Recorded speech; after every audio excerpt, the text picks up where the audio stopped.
Hello दोस्तों, नमस्कार। LP सरकारी जॉब चैनल पर आपका हार्दिक स्वागत और अभिनंदन करता हूं। आपके उज्जवल भविष्य की कामना के साथ इस सेशन का शुरुआत कर रहा हूं। ये सेशन कक्षा 7 का है। कक्षा 7 का पाठ 2 सल्तनत काल की शुरुआत है। हमारा इतिहास और नागरिक जीवन से है। हमारे इतिहास और नागरिक जीवन के कक्षा 7 पाठ 2 सल्तनत काल की शुरुआत से बहुविकल्पी प्रश्न हैं।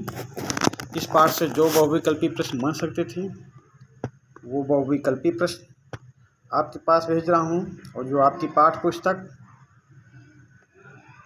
में अभ्यास दिया गया है उसका भी हल इसमें भेज रहा हूँ।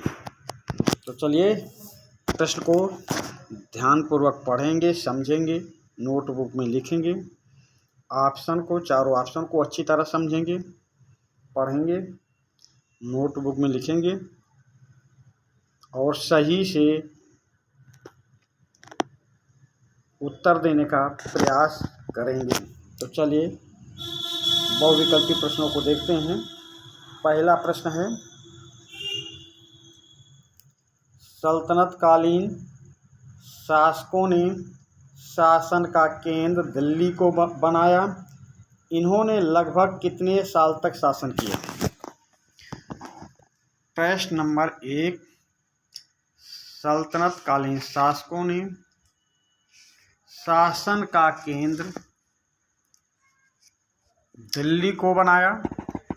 इन्होंने लगभग कितने साल तक शासन किया? 320 साल तक, 420 साल तक, 520 साल तक, 606 साल तक। प्रश्न नंबर 1, सल्तनत कालीन शासकों ने शासन का केंद्र दिल्ली को बनाया।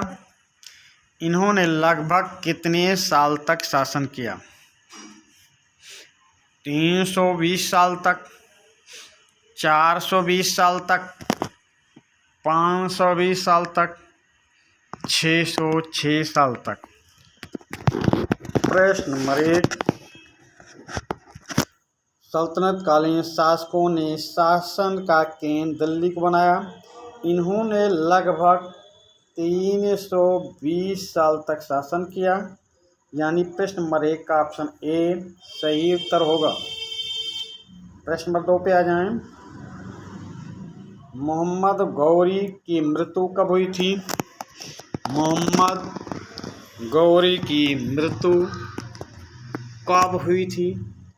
1191 में, 1192 में, 1194 में या 1206 में? मोहम्मद गौरी की मृत्यु कब हुई? तो 1191 में तराइन का पहला युद्ध हुआ, जिसमें मोहम्मद गौरी की हार हुई, पृथ्वीराज चौहान की जीत हुई। 1192 ईस्वी में तराइन का दूसरा युद्ध हुआ, जिसमें मोहम्मद गौरी की जीत हुई, पृथ्वीराज चौहान की हार हुई। 1194 ईस्वी में चंदावर का युद्ध हुआ, जिसमें जयचंद की हार हुई, मोहम्मद गौरी की जीत हुई। यानी कि मोहम्मद गौरी की मृत्यु कब हुई? अब तो आप समझ गए होंगे।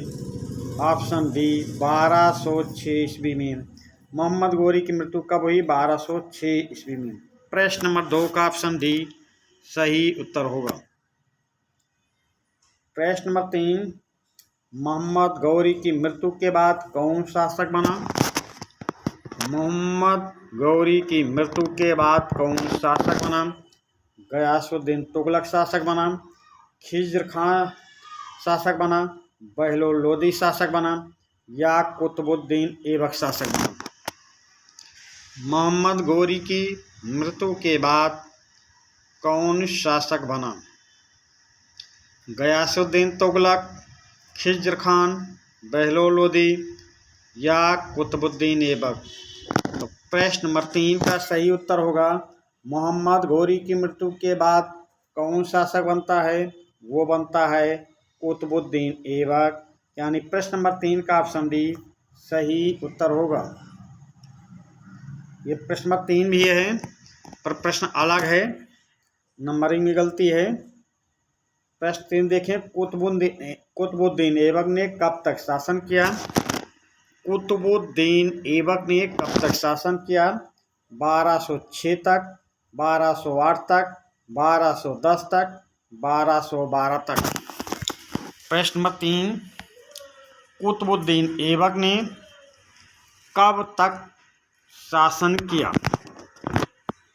कुतुबुद्दीन ऐबक ने कब तक शासन किया? 1206 तक, 1208 तक, 1210 तक या 1212 तक। तो कुतुबुद्दीन ने शासन किया था 1210 तक। 1210 में चौगान खेलते हुए घोड़े से गिरकर कुतुबुद्दीन ऐबक की मृत्यु हो गई थी, यानी 1210 तक कुतुबुद्दीन ऐबक ने शासन किया। प्रश्न नंबर 5 पे आए, कुतुबुद्दीन ऐबक की मौत कैसे हुई? कुतुबुद्दीन ऐबक की मौत कैसे हुई?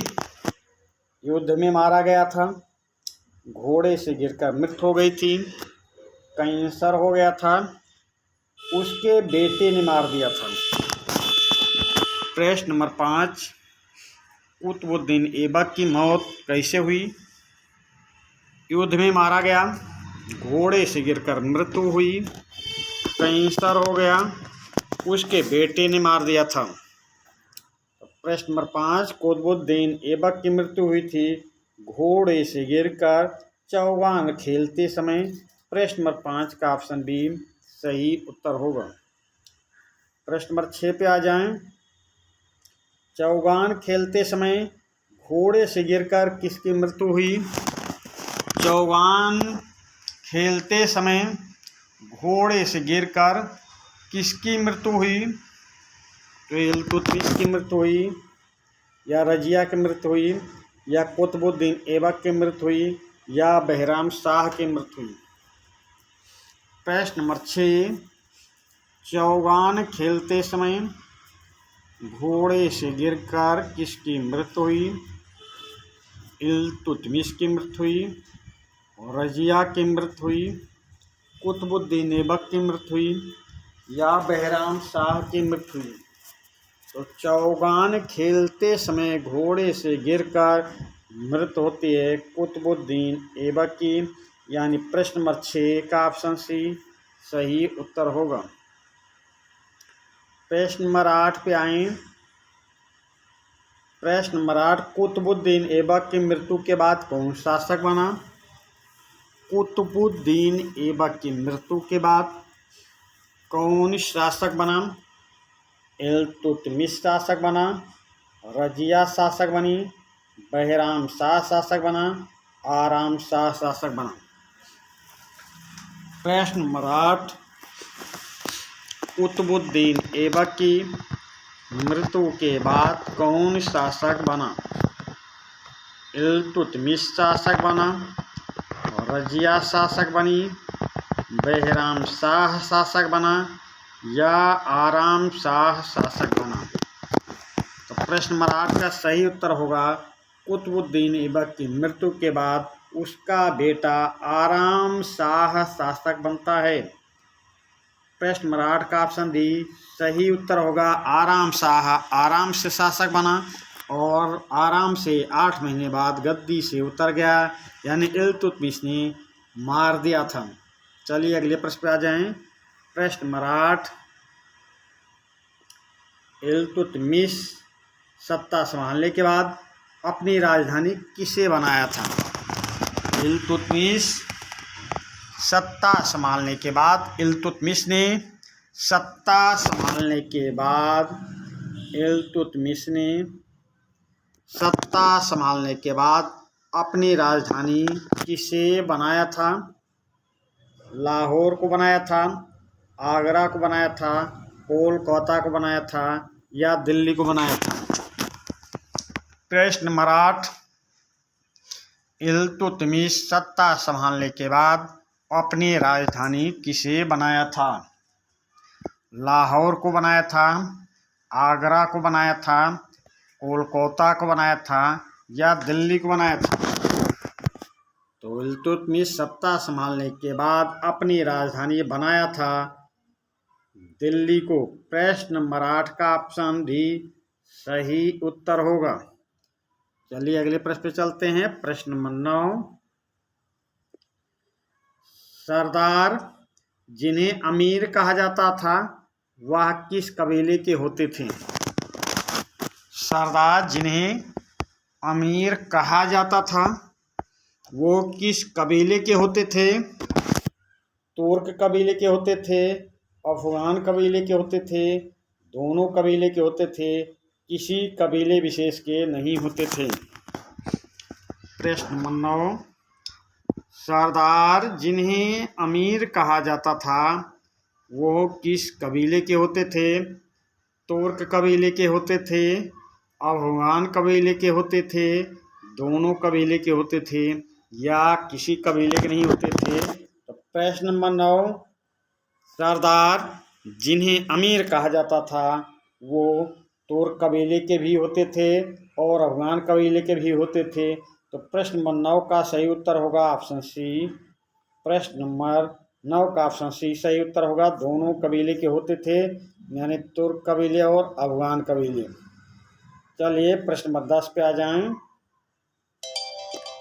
सल्तनत कालीन शासन के किस धर्म को मानने वाले थे? सल्तनत कालीन शासक किस धर्म को मानने वाले थे? प्रश्न नंबर 10, सल्तनत कालीन शासक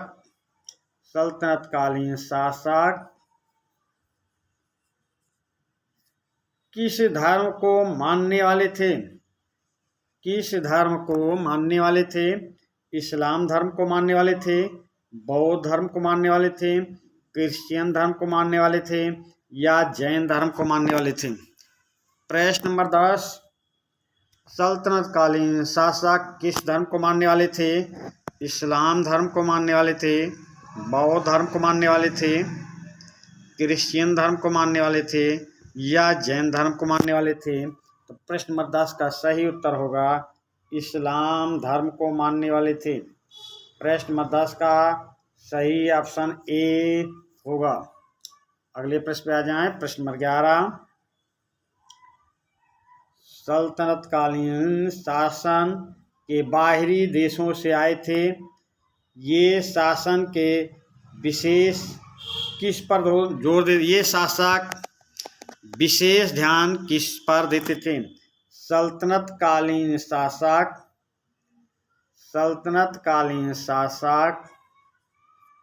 बाहरी देशों से आए थे, ये शासक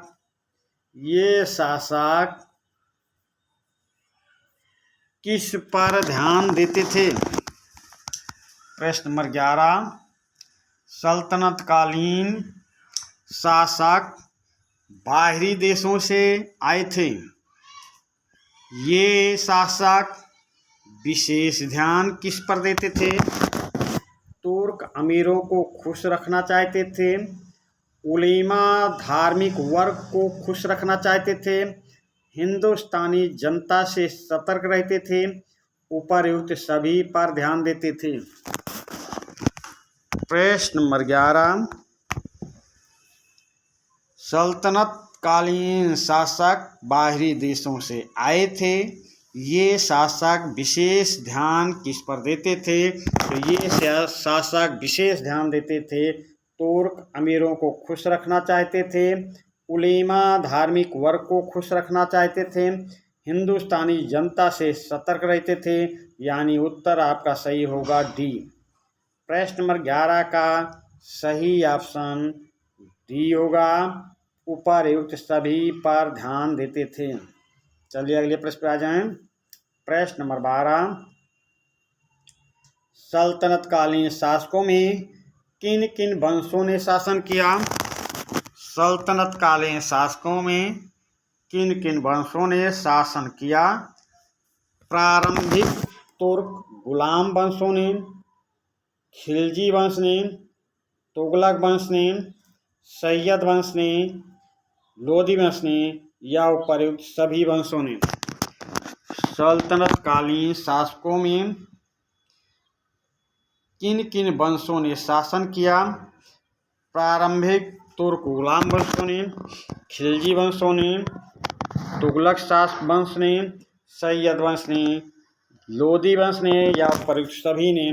तो सल्तनत कालीन शासकों में उपर्युक्त सभी वंश के शासकों ने शासन किया।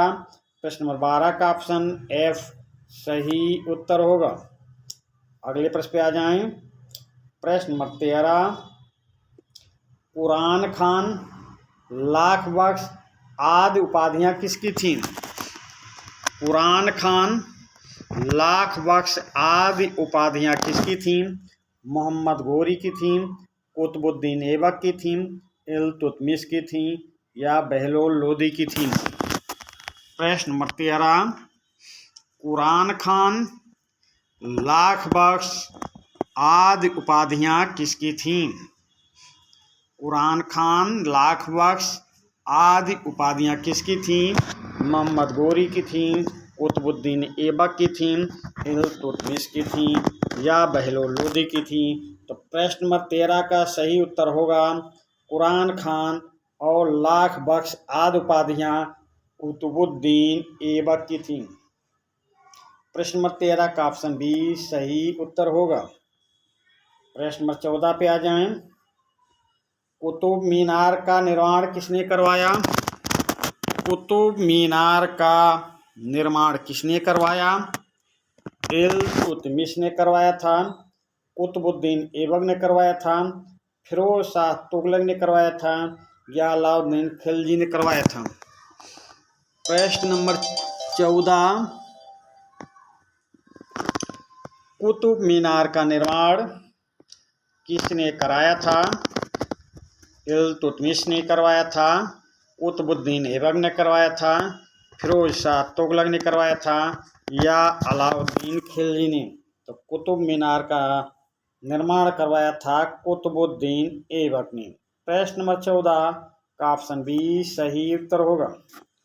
अगले प्रश्न पे आ जाएं। प्रश्न नंबर 15, कुव्वत इस्लाम मस्जिद का निर्माण किसने करवाया था?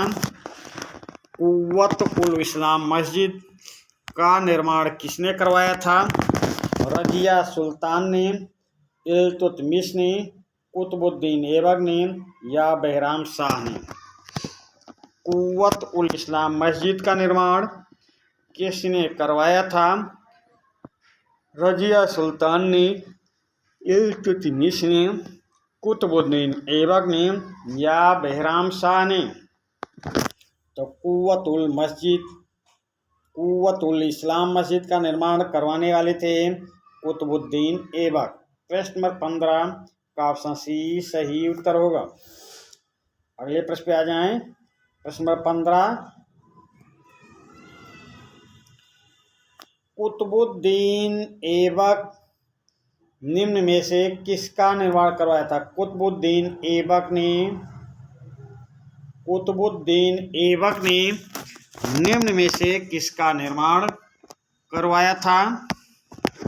कुतुब मीनार का निर्माण करवाया था, कुव्वत इस्लाम मस्जिद का निर्माण करवाया था, 2.5 दिन के झोपड़े का निर्माण करवाया था या उपर्युक्त सभी का निर्माण करवाया था?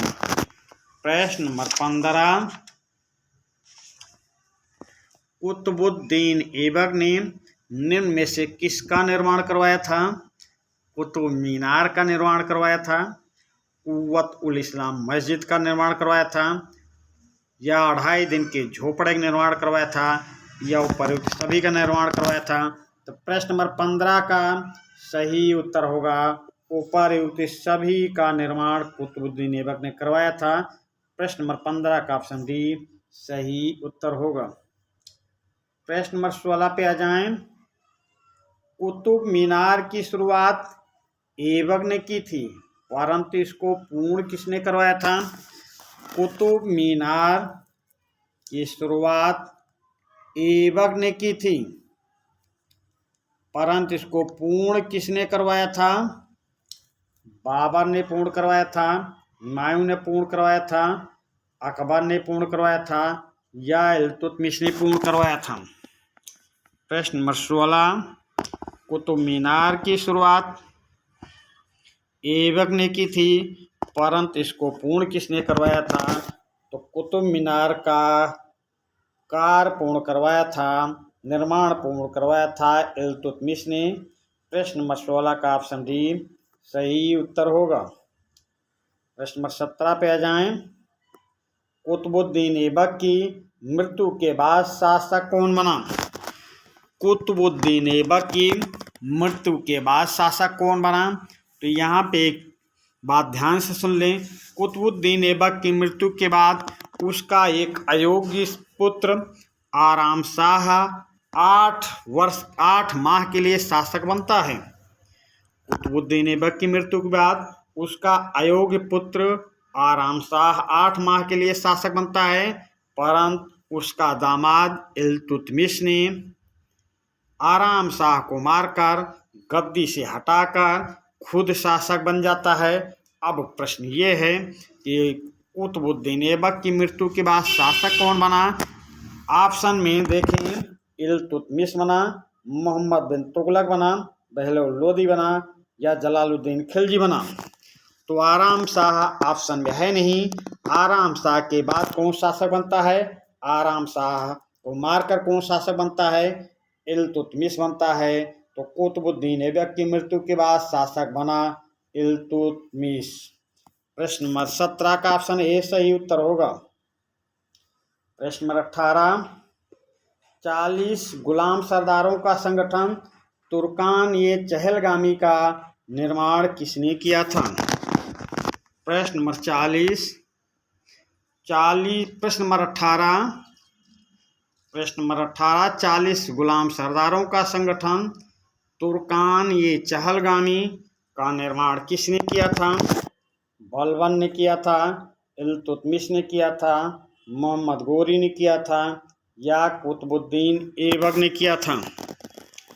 प्रश्न नंबर 18, 40 गुलाम सरदारों का संगठन तुर्कान-ए-चहलगामी का निर्माण किसने किया था?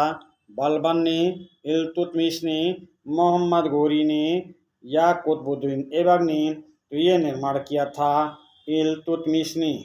प्रश्न नंबर 40 का ऑप्शन बी सही उत्तर होगा। प्रश्न नंबर 18 का सही उत्तर, प्रश्न नंबर 18 का सही उत्तर होगा इल्तुतमिश। चलिए अगले प्रश्न चलते हैं। प्रश्न नंबर 19, भारत में सल्तनत काल का वास्तविक संस्थापक कौन था? भारत में सल्तनत काल का वास्तविक संस्थापक कौन था? महमूद गजनवी था, मोहम्मद गोरी था, इल्तुतमिश था या रजिया थी? प्रश्न नंबर 19, भारत में सल्तनत काल का वास्तविक संस्थापक कौन था? महमूद गजनवी, मोहम्मद गोरी, इल्तुतमिश या रजिया? तो भारत में सल्तनत काल का वास्तविक संस्थापक कौन था? वास्तविक संस्थापक इल्तुतमिश था। प्रश्न नंबर 19 का ऑप्शन सी सही उत्तर होगा। अगले प्रश्न पे आ जाएं। प्रश्न नंबर 20, एकता व्यवस्था के द्वारा केंद्र को प्रांतीय और स्थानीय शासन से जोड़ने की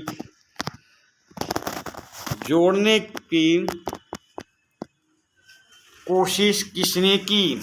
जोड़ने की कोशिश किसने की?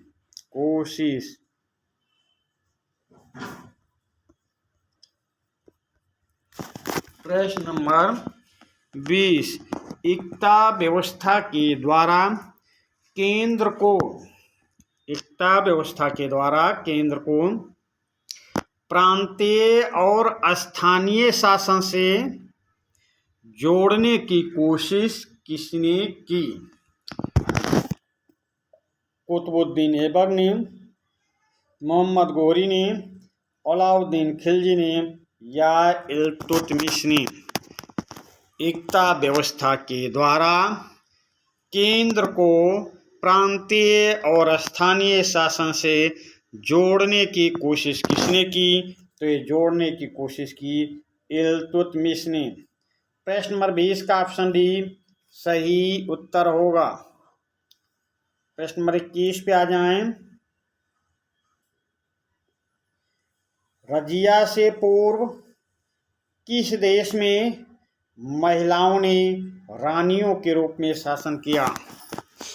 रजिया से पूर्व किस देश में महिलाओं ने रानियों के रूप में शासन किया? प्राचीन मिस्र की महिलाओं ने रजिया से पूर्व शासन किया, या ईरान की महिलाओं ने रजिया से पूर्व शासन किया, या उपर्युक्त दोनों देशों की महिलाओं ने शासन किया, या उपर्युक्त सभी गलत हैं। प्रश्न नंबर 21, रजिया से पूर्व किस देश में महिलाओं ने रानियों के रूप में शासन किया? प्राचीन मिस्र की महिलाओं ने, ईरान की महिलाओं ने, उपर्युक्त दोनों देशों की महिलाओं ने, उपर्युक्त सभी गलत हैं। तो प्रश्न नंबर 21 का सही उत्तर होगा ऑप्शन सी, उपर्युक्त दोनों देशों की महिलाओं ने रजिया से पूर्व रानी के रूप में शासन किया था। चलिए अगले प्रश्न पे आते हैं। प्रश्न नंबर 21, रजिया के बाद लंबे समय तक किसने शासन किया? रजिया के बाद लंबे समय तक किसने शासन किया? आराम शाह ने शासन किया, रुकुनुद्दीन फिरोज शाह ने शासन किया, इल्तुतमिश ने शासन किया, या नसीरुद्दीन महमूद ने शासन किया?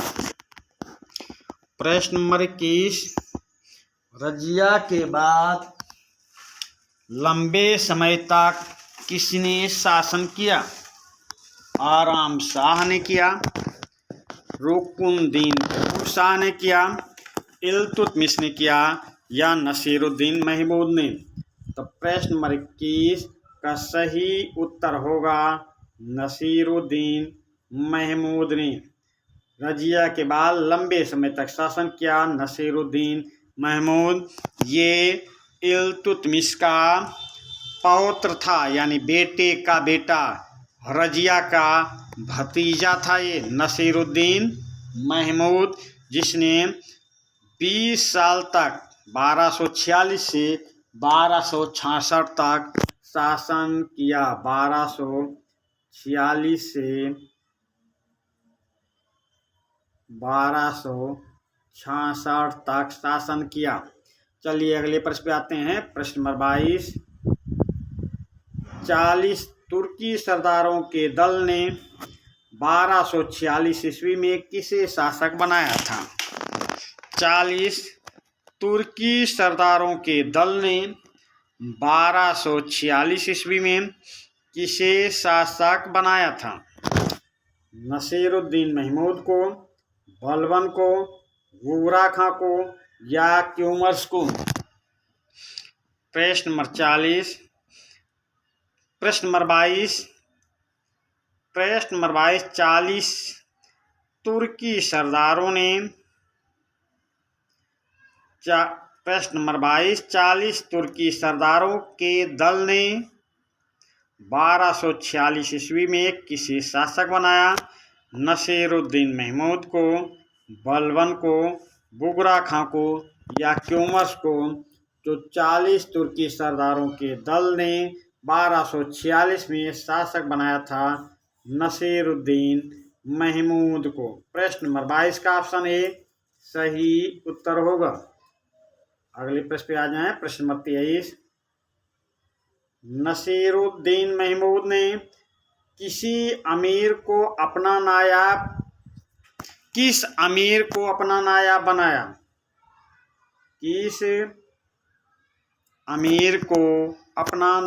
बनाया?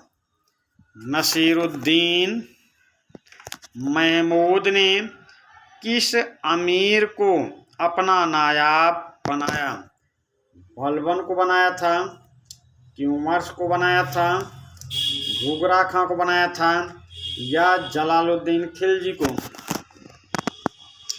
प्रश्न नंबर 23, नसीरुद्दीन महमूद ने किस अमीर को अपना नायाब बनाया था? बलबन को, क्यूमर्स को, बुगरा खां को या जलालुद्दीन खिलजी को। तो प्रश्न नंबर 23 का सही उत्तर होगा नसीरुद्दीन महमूद ने अपना नायब बलबन आमिर को बनाया था, अमीर बलबन को बनाया था। प्रश्न नंबर 23 का सही उत्तर होगा ऑप्शन ए बलबन। चलिए अगले प्रश्न पे चलते हैं। प्रश्न नंबर 24, सल्तनत काल के किस शासक ने रक्त एवं लौह की नीति अपनाई? सल्तनत काल के किस शासक ने रक्त एवं लौह की नीति अपनाई? इल्तुतमिश ने, बलबन ने, रजिया ने या बुगरा खान ने? प्रश्न नंबर 24, सल्तनत काल के किस शासक ने रक्त एवं लौह की नीति अपनाई? इल्तुतमिश ने अपनाई, बलबन ने अपनाई, रजिया ने अपनाई या बुगरा खान ने अपनाई? तो प्रश्न नंबर 24, सल्तनत काल के किस शासक ने यानी बलबन ने सल्तनत काल के शासक बलबन ने रक्त एवं लौह की नीति अपनाई। प्रश्न नंबर 24 का ऑप्शन बी सही उत्तर होगा। प्रश्न नंबर 25 पे आ जाएं। तुर्कान ये चहलगानी नामक 40 गुलाम के दल को किसने समाप्त किया? प्रश्न नंबर 25, तुर्कान ये चहलगानी नामक 40 गुलाम के दल को किसने समाप्त किया? बलबन ने समाप्त किया, अलाउद्दीन खिलजी ने समाप्त किया, फिरोज शाह तुगलक ने समाप्त किया या मोहम्मद बिन तुगलक ने समाप्त किया? प्रश्न नंबर 25, तुर्कान ये चहलगानी नामक 40 गुलाम के दल को किसने समाप्त किया? तो ये समाप्त किया था, 40 का समापन किया था, समाप्त किया था, 40 गुलाम सरदारों के दल को समाप्त किया था बलबन ने। प्रश्न नंबर 25 का ऑप्शन ए सही उत्तर होगा। चलते हैं भाई अगले प्रश्न पे। प्रश्न नंबर नंबरिंग में गलत है पर फिर भी प्रश्न अलग हैं, सभी प्रश्न तैयार करने हैं आपको। प्रश्न नंबर 24, सल्तनत काल के किस शासक ने राजा के पद को प्रतिष्ठित किया? वह राजा को धरती पर ईश्वर का प्रतिनिधि मानता था। प्रश्न नंबर 24, सल्तनत काल के किस शासक ने राजा के पद को प्रतिष्ठित किया? सल्तनत काल के किस शासक ने राजा के पद को प्रतिष्ठित किया? वह राजा को धरती पर ईश्वर का प्रतिनिधि मानता था। तो मोहम्मद गोरी ने या महमूद गजनबी ने या इल्तुतमिश ने या बलबन ने? तो सल्तनत कालीन शासक बलबन ने राजा के पद को प्रतिष्ठित किया। वह राजा को धरती पर ईश्वर का प्रतिनिधि मानता था, यानी प्रश्न नंबर 24 का ऑप्शन डी सही उत्तर होगा। अगले प्रश्न पे आ जाएं। प्रश्न नंबर 25, सल्तनत काल के किस शासक ने दरबार को निरंकुशता पर आधारित किया? सल्तनत काल के किस शासक ने दरबार को निरंकुशता पर आधारित किया? इल्तुतमिश ने, कुतुबुद्दीन ऐबक ने, बलबन ने या रजिया ने? प्रश्न नंबर 25, सल्तनत काल के किस शासक ने दरबार को निरंकुशता पर आधारित किया? इल्तुतमिश ने, कुतुबुद्दीन ऐबक ने, बलबन ने या रजिया ने? तो दरबार को निरंकुशता पर आधारित किया था बलबन ने। प्रश्न नंबर 25 का ऑप्शन सी सही उत्तर होगा। प्रश्न नंबर 26 पे आ जाएं। बलबन ने दरबार में किस ईरानी परंपरा को प्रारंभ किया? बलबन ने दरबार में किस ईरानी परंपरा को प्रारंभ किया? सिजिदा को प्रारंभ किया या पायवोश के प्रारंभ किया या उपरोक्त दोनों को प्रारंभ किया या उपरोक्त में से कोई नहीं सही है। प्रश्न नंबर 26, बलबन ने दरबार में किस ईरानी परंपरा को प्रारंभ किया? बलबन ने दरबार में सिजदा और पायवोश इन दोनों को प्रारंभ किया था। तो आपका सही उत्तर होगा प्रश्न नंबर 26 का ऑप्शन सी सही उत्तर होगा, सिजदा और पायवोश। प्रश्न नंबर 26 का ऑप्शन सी सही उत्तर होगा। प्रश्न नंबर 27 पे आ जाएं। मंगोल आक्रमण को रोकने के लिए बलबन ने क्या उपाय करवाई? मंगोल आक्रमण को रोकने के लिए बलबन ने क्या उपाय करवाई? ऑप्शन ए, पुराने दुर्गों की मरम्मत करवाई, नए दुर्गों का निर्माण करवाया, विश्वसनीय एवं अनुभव अधिकारियों को नियुक्त किया, शस्त्र तथा भोजन आपूर्ति की पूर्ण व्यवस्था भी वहां पर की गई। उपरोक्त सभी कार्य किए गए। प्रश्न नंबर 27, मंगोल आक्रमण को रोकने के लिए बलबन ने क्या उपाय करवाई? पुराने दुर्गों की मरम्मत करवाई, नए दुर्गों का निर्माण करवाया, विश्वसनीय एवं अनुभव अधिकारियों को नियुक्त करवाया, शस्त्र तथा भोजन आपूर्ति की पूर्ण व्यवस्था भी वहाँ पे करवाई। उपयुक्त सभी कार्य करवाए। तो प्रश्न नंबर 27 का सही उत्तर होगा ऑप्शन ई, उपयुक्त सभी कार्य किए गए। चलिए अगले प्रश्न पे आते हैं। अभ्यास पे आ जाएं। आपके पाठ्य पुस्तक में जो अभ्यास दिया गया उसकी व्याख्या देख लें। प्रश्न का, दिल्ली सल्तनत का वास्तविक संस्थापक किसे माना जाता है? उत्तर देखें। दिल्ली सल्तनत का वास्तविक संस्थापक इल्तुतमिश को माना जाता है। दिल्ली सल्तनत का वास्तविक संस्थापक इल्तुतमिश को माना जाता है। प्रश्न खा देखें। 40 गुलाम सरदारों का संगठन किस शासक ने बनाया था? 40 गुलाम सरदारों का संगठन किस शासक ने बनाया? उत्तर देखें। 40 गुलाम सरदारों का संगठन इल्तुतमिश ने बनाया था। 40 गुलाम सरदारों का संगठन इल्तुतमिश ने बनाया था। आगे चलते हैं। कुतुबुद्दीन ऐबक को लाख बख्श क्यों कहा जाता है? कुतुबुद्दीन ऐबक को लाख बख्श क्यों कहा जाता है? तो कुतुबुद्दीन ऐबक लाखों में दान करता था, इसलिए इसे लाख बख्श कहा जाता है। कुतुबुद्दीन ऐबक लाखों में दान करता था, इसलिए इसे लाख बख्श कहा जाता था है। प्रश्न घ, दिल्ली सल्तनत में कौन कौन से राजवंशों ने शासन किया? दिल्ली सल्तनत में कौन कौन से राजवंशों ने शासन किया? तो दिल्ली सल्तनत में निम्नलिखित वंशों ने शासन किया। ये हैं गुलाम वंश, खिलजी वंश, तुगलक वंश, सैयद वंश, लोदी वंश आदि। प्रश्न नंबर घ का, दिल्ली सल्तनत में कौन कौन से राजवंशों ने शासन किया? तो दिल्ली सल्तनत में गुलाम वंश, खिलजी वंश, तुगलक वंश, सैयद वंश, लोदी वंश आदि दिल्ली सल्तनत वंशों ने शासन किया था। प्रश्न नंबर पे आ जाएं। बलबन ने मंगोल आक्रमण से बचाव के लिए क्या किया? बलबन ने मंगोल आक्रमण से बचने के लिए क्या किया? तो बलबन ने मंगोल आक्रमण से बचने के लिए पुराने दुर्गों की मरम्मत करवाई। बलबन ने मंगोल आक्रमण से बचने के लिए पुराने दुर्गों की मरम्मत करवाई, नए दुर्गों का निर्माण करवाया, विश्वसनीय और अनुभवी अधिकारियों को नियुक्त किया, शस्त्र और भोजन आपूर्ति की पूर्ण व्यवस्था भी की गई।